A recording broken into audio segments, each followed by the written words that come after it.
Tuko katikati ya mapinduzi makubwa katika ulimwengu wa magari tangu Henry Ford alipoanza kutengeneza magari ya kwanza mnamo mwaka 1913.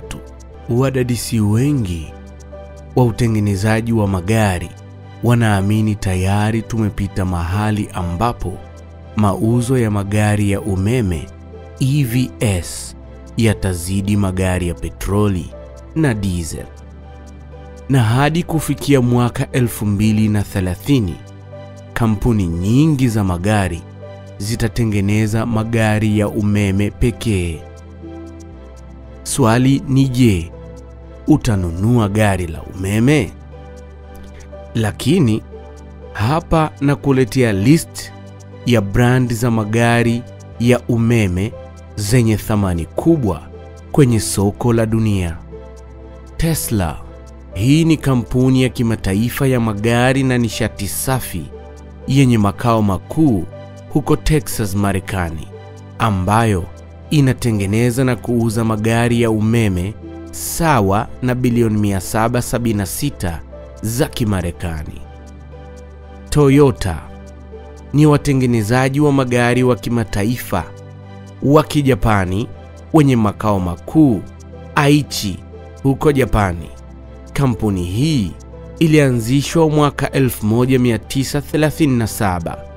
Kampuni hii huzalisha magari milioni 10 kwa mwaka. Gari lake la umeme linauzwa bilioni 269. Ferrari, kampuni ya utengenezaji wa magari ya kifahari ya Kiitaliano yenye makao makuu Maranello, na ilianzishwa mwaka 1939 na Enzo Ferrari. Gari yake ya umeme inauzwa bilioni 75. Mercedes-Benz, kampuni hii inajulikana kama Mercedes ama Benz, ni kampuni ya magari ya kifahari na kibiashara ya Ujerumani iliyoanzishwa mwaka 1926, huku gari lake la umeme likikadiriwa kuuzwa bilioni 70 za Kimarekani. BMW, Bayerische Motorenwerk, ambayo hufupishwa na kuitwa BMW, ni kampuni ya Kijerumani yenye makao makuu huko Munich, Bavaria, Ujerumani.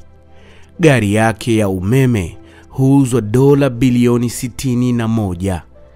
Sasa turudi kwenye swali letu la awali. Je, utanunua gari la umeme? Lakini je, rafiki, una gari?